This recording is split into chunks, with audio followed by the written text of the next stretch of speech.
Today, I am so excited to kick off another series on the Schools of Excellence podcast.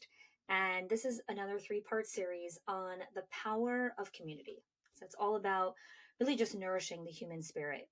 And our first episode is going to be about embracing connection, which is the heartbeat of community. We're also going to be talking about other different layers of how we build community, why community is important, and how it really is going to be a huge part in shaping the legacy inside of your center. So, today we're going to delve into the fundamental need for social connection and the profound impact that it really has on our emotional well being. So, community, for those of you that are part of communities, they really serve as a lifeline during times of distress. They offer a supportive network of individuals. They lend a helping hand, really sympathetic ear, and there's a very powerful transformative uh, concept that happens when humans are connecting with each other. It helps us overcome loneliness and it fosters a lot of resilience. Esther Perel, who I often quote on the podcast for quotes, is "We are lonely for connection, not company." I'll say it again. We are lonely for connection, not company. One of the things that she had shared in her South by Southwest talk, back in I think 2023, but she also spoke several years before, in 2019 and earlier 2018. And one of the things she talks about is the social atrophy that happens. How we have 1,000 friends on Facebook, but we have no one to call to feed our cat. And it got a lot of laughs, and it's a funny concept if you think about it. How we can have thousands and thousands of friends, virtual friends online, but when we actually need someone to feed our cat, to watch our child, to do something, as part of being in a community, there's no one to talk to. So this we're lonely for connection, not company. We have plenty of company. There are so many of you that walk inside your building every single day, and there are dozens of teachers. You have a massive leadership team. There's hundreds of kids in the building. There's dozens and dozens of parents, but you still feel lonely, because what we want is not company. We want connection. We want real relationships, and real relationships take work. And I've been running the Schools of Excellence company since 2016, and when I launched the Schools of Excellence membership in late 2017, um the one thing that people kept telling me, and it's the thing I hear to this day, right? Almost 8 years later, is I want relationships, I want connection, I want friends, right? And we build a tremendous community inside of the Schools of Excellence membership. And at the same time, while people say, I want connection, I want connection, I want relationships, I'm looking for friends, they are very slow to walk to do the actual steps that it takes to build relationships and to actually have friends. And that's why my team and I were like, we need to create a podcast series that is solely focused on community and building relationships. Because while it sounds so simple, go make friends, it's actually really difficult to do in our seasons of life. And that's a part of what I'm going to talk about today. One of the things that, there was a researcher that was, and I can't remember the name of the researcher, but they were doing research on, why people are less connected inside of communities, in the last 5 to 10 years. Like if you go back 100 years, everything surrounded around the community. So whether it was a religious community or a tribal kind of community, it didn't matter. People were centered around community. You're just not seeing that now. And he talks about how we need community, but not necessarily for our physical survival. So if you think back hundreds and hundreds of years ago, community was a part of your physical survival. So if you were not part of the tribe, you would physically die. You would die if you did not stay connected to the tribe. That is not the way things are like now in our modern Western society. You're not going to die if you're not connected to community, physically die. If you're not connected inside of community, you can do all of the apps on the world actually do a phenomenal job at keeping you inside of your house, right? You've got Uber Eats, you've got Walmart delivery, you've got Amazon, you've got literally everything at your fingertips. So you never need to go out and have human connection for your physical survival. However, we have an innate drive for social connection and belonging as part of being humans, right? So while as humans, we're very capable of surviving physically in isolation, our mental and our emotional well being depend on social interaction and support from others, right? Because we need that.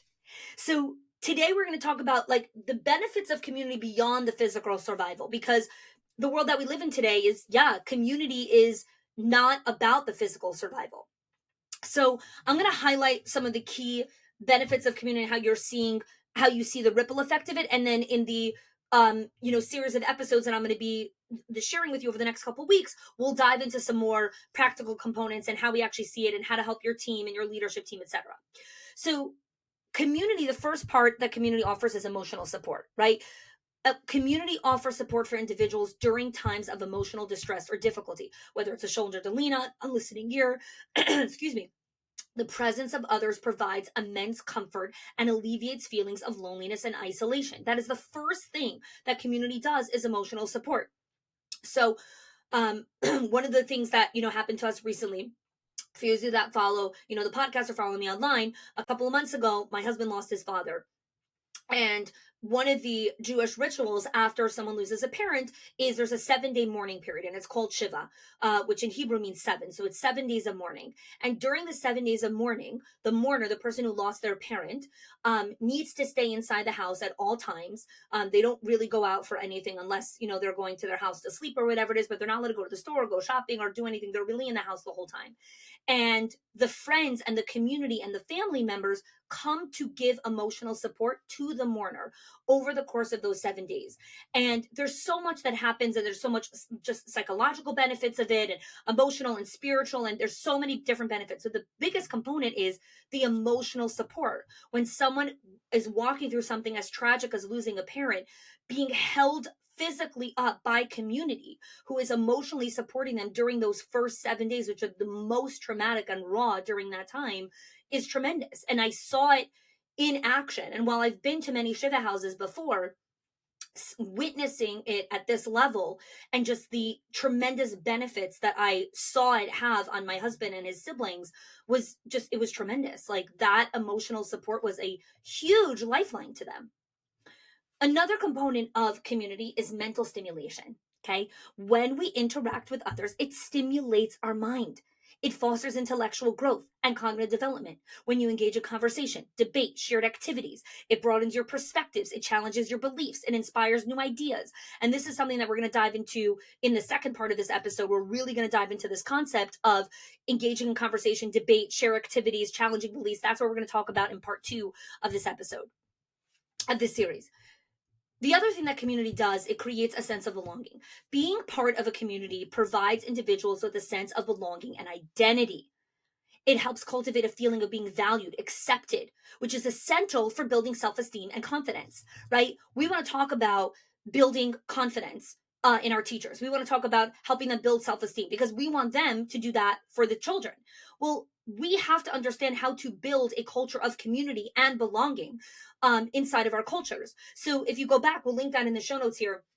I did an entire series on the 5 phases of building a culture of retention. One of the first phases in building a culture of retention, that very first phase at the bottom, is culture of community and belonging.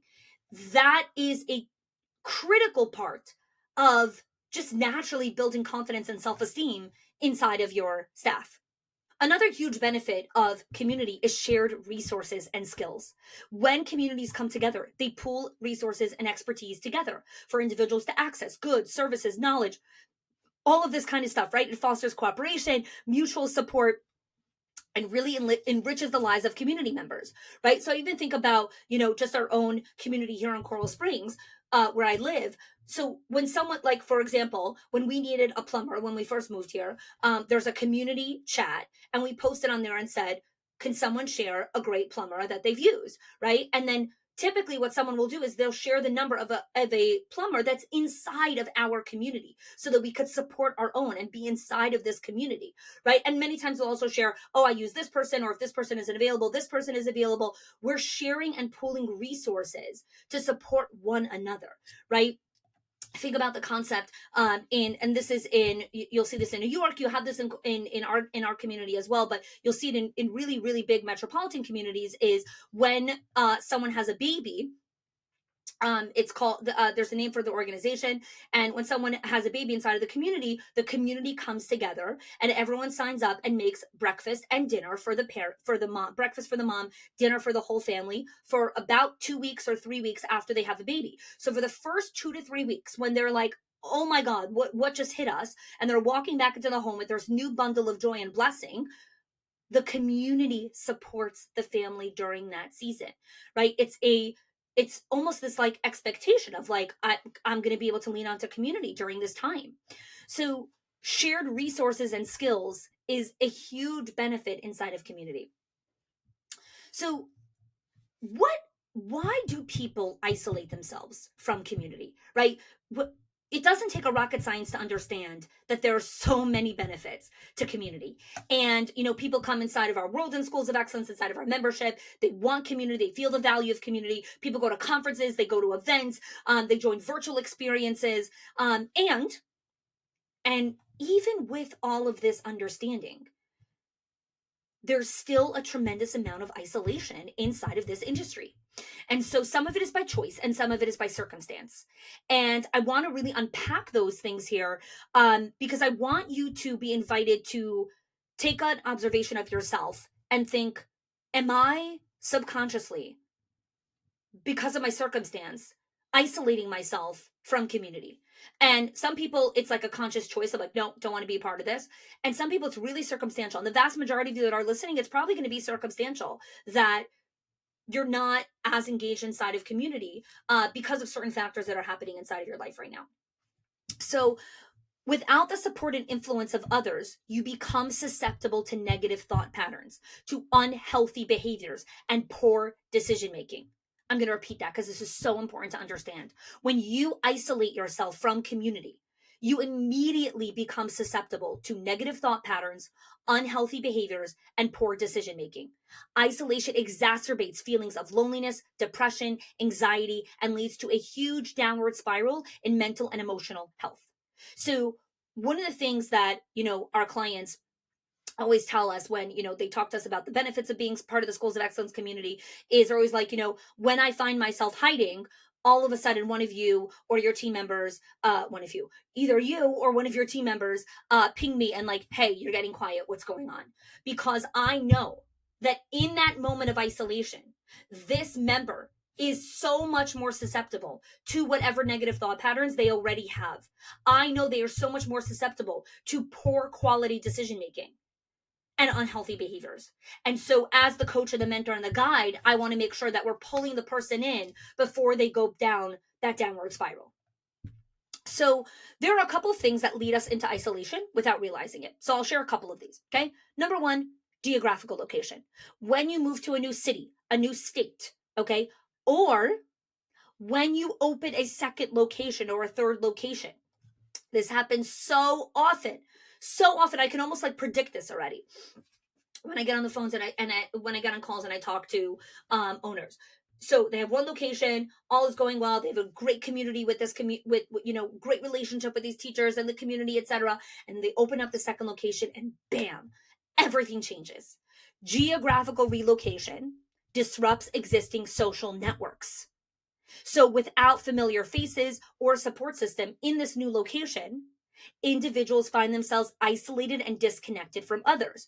So again, it's not by choice. It's a circumstance that happened. However, you're not recognizing that you're being isolated and being disconnected from others. And then all of a sudden, boom, you're finding yourself back into the susceptibility for negative thought patterns, unhealthy behaviors, and poor decision making. And this is why I see all the time where people open second, third, fourth locations, and then they come to me and they're like, why is everything so difficult? I feel like I haven't had a second to breathe. All of the issues keep coming up. I thought I would have more time. I thought I would be more profitable. I thought things would be easier with a second location. It's not. I'm there morning to night. This person quit, and they just can't catch a break. Well, this is one of the reasons why. Geographical relocation. Okay. Another reason, circumstance that sends people into isolation is work demands. Demanding work schedules, long commutes, or career-related travel limits time and energy that is available for socializing. So what happens is individuals start to prioritize their professional responsibilities over social interaction. And then all of a sudden they don't realize, whoop, I am lonely and isolated. So this happens again, circumstantial. You might have a season where there's more intense work demands. I saw this recently. I had a big uptick in some book deadlines that I had to meet, and I actually missed one of my friend's birthdays. And a couple days after her birthday, one of my other friends pinged me, and she was like, "By the way, we haven't done anything yet for X's birthday." And I was like, "Oh my gosh, her birthday passed! I didn't even call her to wish her happy birthday." So again, this is not about, oh, I'm isolated from her. Whatever it is, this is like a small, smidget of an example just to recognize that work demands, they kind of cloud everything that's happening, and then we don't even realize that we are missing certain things, and we're um isolating ourselves from important factors that are happening inside of our lives, and so we over prioritize the professional responsibility. Another circumstance that leads people into isolation is family obligations, responsibilities like raising young children, caring for elderly relatives, individuals with disabilities consumes so much of time and attention, leaving basically like a sliver of time left for social activities, for personal relationships outside of the family unit. So again, clients of ours that work inside of schools of excellence, we have people in the run of the gamut. So we've got people raising young kids, from infancy, like we just had a member just had a baby, all the way to people that are raising, not raising, taking care of elderly parents that are terminally ill, parents that moved into their house for hospice. There's all kinds, like we've got the run of the gamut. And then what happens is that when you are in this massive season of family obligations, you don't even realize that you slowly isolate yourself from your community.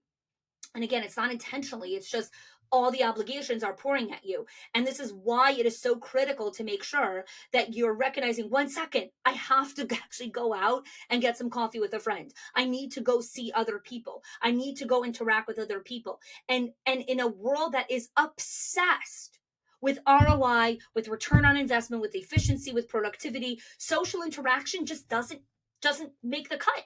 It doesn't make the cut because it doesn't have this ROI, productivity, efficiency, return on investment. How much money am I going to, make inside of my business when I, have this coffee date? It just doesn't do that. And so we isolate and isolate and isolate. I'll share two more. Health issues, chronic illness, disability, mental health conditions significantly impact a person's ability to engage in social activities, right? Symptoms of depression or anxiety make it difficult for people to participate in social events or maintain relationships. All of these things are circumstantial and they isolate ourselves. So, and then lastly is traumatic experiences. Traumatic events such as loss of a loved one, divorce, physical assault, all leads to feelings of distrust, fear, withdrawal of social interaction. Again, we've had clients go through everything, right? We've had clients lose parents. We've had clients walk through divorce. We've had clients walk through just every type of thing that you can imagine. And I know, and my team knows and is trained that when we have a client that is walking through something like this, we know that they are going to socially isolate. We know that that is going to be part of their coping strategy because it's circumstantial. And our role as the community leaders and as the coaches and the guides inside of their world is to make sure that they do not socially isolate as they navigate these difficult seasons, is to make sure that we are checking in with them. Even if they don't give us a response, they don't owe us anything. They don't have to reply to us. But what we are doing is saying, we are thinking of you. You are here. You are not alone. You have a community. When you're ready, step back in. And this has been a lifeline for our clients, a lifeline. So when we think about, excuse me, when we think about the concept of community and the understanding of how to embrace connection as really the heartbeat of community, I want to share a couple of just practical strategies to really help you to start just embracing community and what it means to feel alive, right? Feel alive and embrace just the aliveness of community. So, one of the things that one of the analogies that Esther Perel gives when she talks about the distinction between surviving and truly being alive is the analogy of the couch that's covered in plastic. So she talks about, again, she is she was a child of Holocaust survivors, and she grew up in a community where everyone was Holocaust survivors. And she talks about the difference between the two groups of people, the people who weren't dead and the people who were alive. And she talks about the people who weren't dead were the people who, covered their couches in plastic, who always kept the window shades down. There was a constant the covered couch in plastic really symbolizes the cautious approach to life, where you prioritize protection, security, just living in fear, constantly worried about getting hurt, not wanting to go out there, not just constantly taking every measure you can to shield yourself from potential harm or discomfort. And you constantly think that you're having safety, but what it does is it's a huge barrier for richness of life experiences and social connection. Because here's the thing to really understand from today's conversation: being truly alive means embracing vulnerability, spontaneity, curiosity, novelty, and creating connection. It's about removing the plastic covering from the couch and allowing yourself to fully engage with the world around you, even though there are inherent uncertainties and risks in living. Right? Rather than simply going through the motions of existence, being alive entails actively participating in your life. It means seeking out those people and making those meaningful connections. It means creating connection with people that have similar passions to you. It means embracing both the joys and the challenges that come with relationships. Right? Every single one of you that are listening are engaged in some form of relationship, whether you have a boyfriend or you're married or you have children, you have elderly family, you have brothers, you have sisters. There is a relationship, and there are joys and there are challenges to that. And part of being alive is engaging in all of those things. And, really moving beyond survival and cultivating what Esther Perel calls that mindset of aliveness, right? It's being unafraid to take risk. It's being willing to embrace the full spectrum of the human emotions. And when you do that, you break free of the constraints of fear and isolation, because you're like, I want to live life. I want to live life, right? I don't want to live like this. So if you're listening to this and you're feeling trapped by the fears, by the anxieties, or you're feeling trapped by, like, my kids are in this season, I have parents in this season, I have elderly, all of those things. Yes, I understand all of those things. And reminding yourself that life will always have inherent unpredictability, uncertainty, risk, all of those things. And at times unbelievably challenging. And also, life is full of beauty, wonder, and endless opportunities for connection. And in order to fully engage and embrace in the full aliveness of life and really embrace connection, right, which is what I share, the heartbeat of community, we have to be able to go out of ourselves and make that first step. So maybe your first step is texting someone who lives down the block from you, texting a friend, texting a neighbor, maybe it's texting a sibling, maybe a parent, whatever it is. And it's like, hey, can you come over and let's, sit on my front porch together? For 15 minutes, let's get just iced tea together. Let's have lemonade. Not always do you actually have to go and make a formal date or go out to eat in a restaurant or get a cup of coffee or whatever it is. Let's run errands together, right? I have to go to Costco. You need to go to Costco. Let's go together. We'll talk in the car. We'll talk in the aisles. Just embrace connection.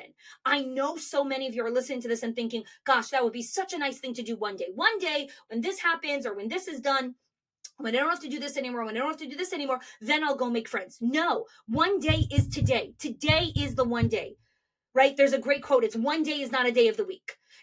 There's Sunday, Monday, Tuesday, Wednesday, Thursday, Friday, Saturday. Pick one of those days and message someone and go out of yourself. The thing that the hardest step is that first step. When you make that first step, you're like, oh, it was okay. It was actually really nice to talk to someone. I actually feel really good. You're going to start to embrace this level of connection in a very different way. And again, I want to speak to the fact that it is hard to do this, because in our Western society, where we glorify metrics and ROI and return on investment and efficiency and productivity and the best way to do something and all of this kind of stuff, human connection and relationships is it's just not that. And I'm excited to continue this conversation with you guys. Next week, we're going to dive into a lot more of just the ripple effect component of community, where going beyond borders, where you're creating global connections with local impact. So that is going to be part 2 of our conversation. Thank you so much for joining me. Please subscribe so you can join us in our next episode of Beyond Borders.